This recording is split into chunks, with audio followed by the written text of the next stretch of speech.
Hello friends, आज हम सुशांत सिंह राजपूत की कुंडली का विश्लेषण करने की कोशिश करेंगे और ज्योतिष के द्वारा ये समझने का प्रयास करेंगे कि उनके जीवन में जो उपलब्धियां हुई या जो घटित हुआ वो कैसे हुआ। तो चलिए देखते हैं कि क्या ग्रहों की चाल रही होगी। इनका जो मैंने बर्थ डेट लिया है वो 21 जनवरी 1986 और टाइम 11:30 PM रात का, क्योंकि इन्होंने अपने एक इंटरव्यू में बताया है कि रात के 11:30 बजे ये पैदा हुए हैं, तो उसी को लेकर हम चलते हैं। तो उससे इनकी कन्या लगन और वृष राशि आती है। दोस्तों, जो 6 नंबर का लगन है ये कन्या लगन है। इसका स्वामी होता है बुध। जो कन्या लगन वाले बुध गवर्न मर्क्यूरी गवर्न लोग होते हैं ये बहुत ज़्यादा ब्रेनी होते हैं। आप देखेंगे कि इनका बुध जो है बुद्धि स्थान में बहुत सुंदर राजयोग बना के बैठा है। इनका जो लग्नेश है, जो भाग्येश है, जो सप्तमेश है, ये तीनों का यहाँ पे एक बहुत ही सुंदर योग है जो कि एक राजयोग है। अब बुध और सूर्य जो साथ में है ये दूसरा राजयोग है जिसे हम बुध आदित्य राजयोग कहते हैं, वो भी बुद्धि स्थान में। और जो बुद्धि स्थान का लॉर्ड शनि है 10 नंबर, वो वहाँ यहाँ से तीसरे घर से दृष्टि डाल रहा है। तो बुद्धि के मामले में तो ये सुपीरियर थे, ये जो एक्स्ट्रा इंटेलिजेंट थे वो इनकी कुंडली से दिखाई देता है। अब दोस्तों, यहाँ पे जो बुध और वीनस का योग है, जो शुक्र और बुध का, तो ये जो योग है भाग्येश और लग्नेश का, ये एक सुंदर आर्टिस्टिक योग है। ये इनको कला के क्षेत्र में बहुत ऊंचाइयाँ दे सकता है। इस पे जो शनि की दृष्टि है, क्योंकि जो शनि है वो पंचम का स्वामी है। पंचम जो होता है दोस्तों वो पूर्व पुण्य होता है, वो लव अफेयर होता है, वो हायर एजुकेशन होता है, वो सक्सेस होता है, अचीवमेंट्स, कंपटीशन और आर्ट होता है। तो दोस्तों, इसका प्लैनेट अपने ही घर को देखता है। अगर हम देखें तो जो अष्टम है, अष्टमेश है मंगल, वो भी इनके पंचम भाव पे उच्च दृष्टि डालता है। तो अष्टमेश होता ही है, 8th हाउस जो होता है वो होता है हिडन चीज़ों का, हिडन टैलेंट का, और जो चीज़ें नॉन डिस्कवर्ड हैं, तो क्रिएटिविटी जिसे कहते हैं। तो ये जो क्रिएटिविटी का प्लैनेट राहु अधिष्ठित मंगल उच्च दृष्टि यहाँ डालता है, वो इनको हाईली क्रिएटिव बनाता है। शनि जो हायर एजुकेशन का इनका प्लैनेट है वो इनको साइंस में रुझान देता है। वीनस और बुध इनको ड्रामा, म्यूज़िक, आर्ट में रुझान देते हैं। जो चंद्रमा इनका रोहिणी नक्षत्र का है वो इनको बहुत ही ड्रीमर बनाता है, काल्पनिक बनाता है। इनके हाई ड्रीम्स रहे थे। और हम देखेंगे कि सूर्य और बुध के साथ गुरु जो ज्ञान का प्लैनेट है, वो भी इनको जो है ना ज्ञान का मतलब ज्ञानी बनाता है और अपनी 9वीं दृष्टि से इनके लगन को भी देखता है। तो बेसिकली एक वाइज मैन थे, जो बहुत ज्ञानी थे, जो बहुत आर्टिस्टिक थे, जो बुद्धिमान थे, जिनको टेक्निकल नॉलेज इसलिए थी क्योंकि शनि एक टेक्निकल प्लैनेट है, साइंस वाला प्लैनेट है। बुध जो है वो एक कंप्यूटर सिस्टम का प्लैनेट है, कम्युनिकेशन का प्लैनेट है। वीनस जो है वो आर्ट एंड ड्रामा का प्लैनेट है। वो सब इनके बुद्धि और हायर एजुकेशन पे बैठे हैं। और उस पर मंगल की 4थी दृष्टि है जो कि अष्टमेश है और अष्टम से अष्टम यानी कि डबल अष्टमेश हो गया मंगल।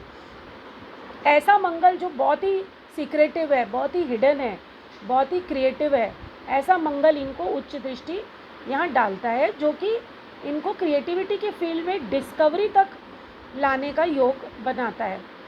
इसीलिए दोस्तों ये नई नई चीज़ें अपने एक्ट में डिस्कवर करते थे। अब इनका अगर हम सेकेंड हाउस देखें तो सेकेंड हाउस जो है फैमिली का होता है और बोलने का होता है, स्पीच का होता है। तो सेकेंड हाउस जो है वीनस इनकी फैमिली को गवर्न करता है। तो वीनस वाले लोग जो होते हैं वो बेसिकली बहुत ही शौकीन मिजाज के, फन लविंग, प्लेजर सीकिंग लोग होते हैं। मंगल केतु इन लोगों को फाइटर बनाता है। इनकी फैमिली एक टाइप की बहुत ही बोल्ड और फाइटर किस्म की है। तो ये जो लोग हैं ये किसी से डरने वाले नहीं हैं। मंगल केतु जो यहाँ इनके फेस पे बैठे हैं, सेकेंड हाउस फेस का होता है, वो इनको एक मैनली लुक्स देता है, एक रेडिश टिंच देता है इनके कॉम्प्लेक्शन को। और चंद्रमा जो इनके 2 नंबर की राशि में जो कि फेस का होता है, वो इनको एक बहुत स्वीट क्यूट एक एक्सप्रेशन फेस पे देता है। अगर हम इनका जो है, हम इनके अगर थर्ड हाउस की बात करें तो थर्ड हाउस में शनि बैठ गया है, सेकंड में मंगल केतु इनकी आवाज़ को बहुत भारी बनाते हैं। और थर्ड हाउस पे शनि बैठने की वजह से ये कभी सिंगिंग नहीं अच्छा कर पाते, क्योंकि शनि जो है वो सिंगिंग के लिए सपोर्टिव नहीं होता। और जो थर्ड लॉर्ड गले का मंगल है, वो अपने से 12वें बैठ के वो ख़राब बैठ गया, वो पीड़ित हो गया है, तो इसलिए ये गाना नहीं गा सकते थे, ये खुद ही कहते थे। अब दोस्तों, अगर हम इनका 7th हाउस ऑफ रिलेशनशिप देखें, of opposite sex, of love affair, 5th house भी लव अफेयर के लिए होता है, 7th हाउस रिलेशनशिप के लिए होता है, तो 7th और 5th का इनका संबंध तो बनता है, लेकिन 7th लॉर्ड 5th में जाके नीच हो गया है। ये दर्शाता है कि नॉट गेनिंग सक्सेस, मतलब लव मैरिज, लव तो होगा पर मैरिज नहीं होगा। क्योंकि दोस्तों यहाँ पे जो 5th हाउस लव अफेयर का है, यहाँ वीनस बैठा है, ये जो है दिखाता है कि ही इज़ रोमांटिक एंड इनको अच्छी सुंदर लड़कियाँ भी प्राप्त होंगी। लेकिन शनि, मंगल और सूर्य, इनका प्रभाव जो 5th हाउस पे है, वो इनके रिलेशनशिप को काटता है। अगर दोस्तों सूर्य को यहाँ पे हम ऑब्जर्व करें तो सूर्य जो है 12th लॉर्ड है। 12th लॉर्ड कोई भी कुंडली में बहुत सेपरेटिव होता है, और सूर्य तो अपने आप में ही एक डिटैच कराने वाला ग्रह है, तो यहाँ डबल सेपरेटिव हो गया है। तो सूर्य जो है ना, इनको अपने आप ही रिलेशनशिप से सेपरेट कराता है, ये खुद ही सेपरेट हो जाएंगे जब भी ये लव अफेयर में पढ़ेंगे। जब पढ़ाई करेंगे उससे ये खुद ही सेपरेट हो जाएंगे, खुद ही कोई चीज़ को डिस्कवर करेंगे या क्रिएट करेंगे, फिर उससे खुद ही ये सेपरेट हो जाएंगे। इस तरीके का ये सूर्य इनको यहाँ रिजल्ट्स दे रहा है। और जो गुरु है ना इनका, वो कन्या लगन में बहुत ख़राब होता है, क्योंकि वो एक तो लगन का दुश्मन है, मारक है, और केंद्र अधिपति दोष में होता है गुरु, यहाँ पे नीच भी है, तो गुरु इनका बहुत ही मैलिफिक हो गया है यहाँ पे। तो ज्ञान और जो चीज़ों का कारक है वो तो वो देगा, लेकिन जो यहाँ पे रिलेशनशिप लेके यहाँ नीच हो गया है, तो वो यहाँ इनको धोखा भी दे सकता है, ब्रेकअप भी करा सकता है, और शादी में अनसक्सेसफुल दिखाता है। अब अगर हम बात करें इनके अष्टम घर की, आयु की, अष्टम घर आयु का होता है, यहाँ पे राहु बैठा है। राहु बैडली मंगल की राशि में ये अच्छा नहीं माना जाता, मंगल से दृष्ट है, अश्विनी नक्षत्र में है, तो ये इनका पिछले जन्म का लेना देना दिखा रहा है। यहाँ जो राहु है वो बहुत ही ज़्यादा मतलब सडननेस दिखाता है, षड्यंत्र दिखाता है, सीक्रेसी दिखाता है। और जो राहु अधिष्ठित मंगल जो इनका आयु का स्वामी है, पीड़ित है, शनि और केतु के भी बीच में है, मारक स्थान में बैठ गया है, और राहु केतु एक्सिस में है। तो यहाँ पे जो मंगल आयु पीड़ित ही हो गई है इनकी तो आयु, तो ये जो है ये अपने आप में एक ये जो इनकी डेथ हुई है उसके लिए ये बैड योग है। अगर हम इनका कुंडली देखें तो मोस्ट नेगेटिव पॉइंट है, इनके केंद्र में कोई भी शुभ ग्रह नहीं है, जो कुंडली को बहुत ही कम कर देता है। इसीलिए इनको जीवन में आगे बढ़ने के लिए सपोर्ट नहीं मिला ज़्यादा, ये अपने बलबूते पे आगे आए हैं अपनी मेहनत से। यहाँ जो थर्ड लॉर्ड है ना, थर्ड हाउस में शनि, ये इनसे बहुत मेहनत करवाई है इन्होंने, और इन्होंने की भी है, और मेहनत से इन्होंने चीज़ों की प्राप्ति भी करी है, और डिले भी मिला है, क्योंकि शनि जो थर्ड हाउस में बैठ के दृष्टि डाल रहा है वो चीज़ें जल्दी नहीं देगा, वो थोड़ा डिले करके दे, हर चीज़ इनको डिले से मिलेगी, और बहुत मेहनत के बाद, और जितना इनकी कैपेबिलिटी है उसके अनुसार नहीं, उससे कम। हालांकि भाग्य इनका अच्छा है, वीनस भाग्य के सारे इन्होंने इतना बड़ा अचीवमेंट किया है, जो इनकी लाइफ एक इंस्पिरेशनल लाइफ है, तो भाग्य ने इनका साथ दिया है। लाभेश चंद्रमा भाग्य स्थान पे बैठा है रोहिणी नक्षत्र में, ये भी एक बढ़िया योग है। और चंद्रमा जो है वृष राशि में, उच्च राशि में अपना बैठा है, और जो है भाग्य स्थान पे बैठा है, तो ये इनके इनकम के लिए अच्छा दिखाई दे रहा है। प्लस इनका जो चंद्रमा है, शनि और मंगल दोनों से पीड़ित है। इनका जो हम कहते हैं कि जो सूर्य होता है वो आत्मा होती है, जो लगन लॉर्ड है वो बॉडी है बुध, और जो चंद्रमा है वो मन है। तो दोस्तों ये तीनों ही चीज़ इनकी शनि और मंगल से पीड़ित है। तो इसलिए ये एक इंट्रोवर्ट टाइप के इंसान थे, और हेजिटेंट हो सकते हैं, क्वाइट हो सकते हैं, इंट्रोवर्ट हैं, क्योंकि शनि इंसान को इंट्रोवर्ट बनाता है। और मंगल जो है वो अष्टमेश होने के कारण वो एक सीक्रेटिव प्रभाव लेके इन पे दृष्टि डालता है, इनके मन पे, इनकी आत्मा पे, इनके बॉडी पे।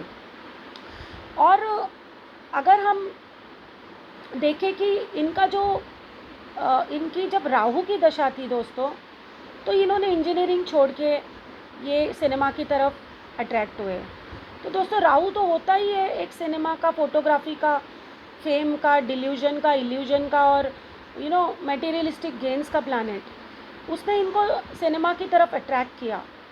लेकिन जब जब अच्छी अंतर्दशाएं वीनस बुध की मिली होंगी इनको, तो इनको जो है सक्सेस मिली है, ये मैंने देखा है।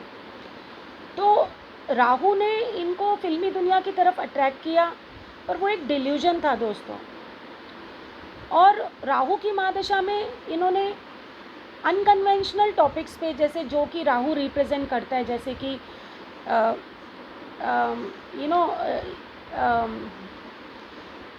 विदाउट मैरिज साथ में रहना, जिसे हम कहते हैं लिव इन रिलेशनशिप, डिटेक्टिव होना, या इन्होंने पाकिस्तानी का रोल किया।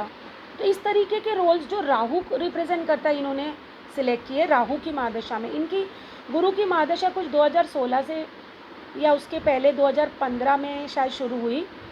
तो गुरु की महादशा में इन्होंने इंस्पायरिंग रोल्स किए हैं, जैसे कि धोनी है, या फिर चिचोरे है, और केदारनाथ है, रिलीजियस टॉपिक्स जो गुरु रिप्रेजेंट करता है। तो एक बात तो पक्की है दोस्तों कि जैसे कि ग्रहों का हमारे ऊपर प्रभाव होता है, वैसा ही रिमोट कंट्रोल हमारे थॉट प्रोसेस पे आसमान से चलता है। अब दोस्तों गुरु इनका नीच है, गुरु इनका मारक है। तो ये जो अभी 14 जून की घटना हुई है, तो गुरु में इनका बुध था। तो गुरु और बुध आपस में जो है बहुत ही एंटी दशाएं हैं, और ये बहुत ही मेंटल स्ट्रेस हर किसी को देती है। इनको भी काफ़ी मेंटल स्ट्रेस रहा होगा।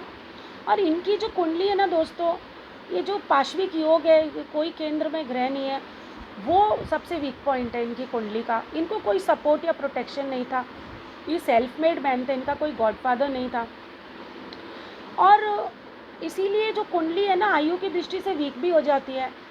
तो जब इनकी डेथ हुई है, तो इनका फरवरी 28 तारीख से इनका कुछ गुरु में बुध में राहु लग गया। तो राहु तो है ही षड्यंत्रकारी, ऑकल्ट वाला, यहाँ पे हिडन, सीक्रेटिव। तो दोस्तों इनका 28 फरवरी से ही इनका काउंटडाउन चालू हो गया था मेरे हिसाब से। और जिस दिन इनकी मृत्यु हुई है, उस दिन इनकी गुरु, बुध और राहु में मंगल की दशा थी, जो कि सब मारक है। और बुध जो इनको बचाने वाला ग्रह, वो उस दिन राहु केतु एक्सिस में पीड़ित था। और दोस्तों प्रोटेक्शन तो कुंडली में है ही नहीं, इसीलिए उस दिन भी इनको कोई प्रोटेक्शन नहीं मिली। एक भाग्य का सारे इन्होंने जो जिया है, भाग्य का प्लैनेट वीनस भी उस दिन रेट्रोगेट था। तो ये एक बात हमें इनकी कुंडली से पता चलती है। और अगर हम इनका ये बात करें कि इनके जो मंगल है, जो अष्टमेश मंगल, राहु अधिष्ठित मंगल, ये इनको बहुत ज़्यादा डीप चीज़ों में इंटरेस्ट देता है, जो कि अननोन है, जो कि नॉट डिस्कवर्ड है, जैसे कि एस्ट्रोनॉमी है। तो ये मंगल उच्च दृष्टि से शुभ दृष्टि यहाँ डाल रहा है पंचम पे, जो पूरा ये क्रिएटिविटी का पूरा इनका जमावड़ा यहाँ पे है, इनकी बुद्धि का। यहाँ पे ये मंगल की और शनि की दृष्टि होने से इनका रुझान एस्ट्रोनॉमी, अकल्ट और ऐसी चीज़ों में जो अननोन है, अनडिस्कवर्ड है। तो दोस्तों ये मेरा एनालिसिस है एक जनरल इनकी कुंडली के बारे में। तो आप क्या समझते हैं, आपको कैसा लगा ज़रूर बताइएगा। फाइनली मैं एक यही बात बोलूँगी कि ये आदमी जो थे बहुत मेहनती सेल्फ मेड थे, और इनका जो एक डायलॉग है वो बिल्कुल सही है कि जीना और मरना हमारे हाथ में नहीं है, पर ज़िंदगी कैसे जीना हमारे हाथ में है। तो ये बात तो एस्ट्रोलॉजी भी कहती है।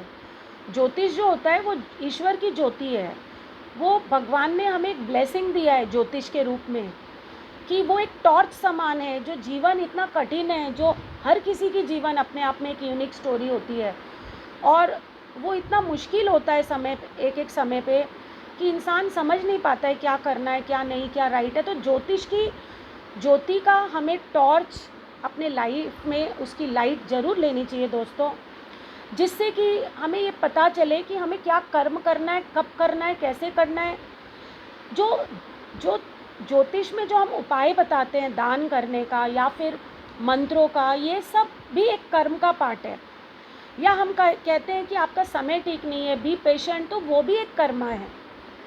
और कर्म हमें करते रहना चाहिए। कर्म मतलब कोशिश, और फल तो जो है वो तो हमारी कुंडली पे है, और हमारे कर्मों पे भी वो डिपेंड करता है फल, क्योंकि हम क्या कर्म करते हैं, किस भाव से करते हैं, उस पे हमारा फल डिपेंड करता है। तो दोस्तों ज्योतिष का सहारा हर किसी को लेना चाहिए। और आपको ये वीडियो कैसा लगा मुझे लाइक करके बताएं या डिसलाइक करके बताएं, और पसंद आया तो सब्सक्राइब कीजिए, शेयर कीजिए। और अगर आपको एस्ट्रोलॉजिकल कंसल्टेशन चाहिए तो नीचे दिए गए नंबर और ईमेल आईडी पे मुझे कांटेक्ट कीजिए। Thank you.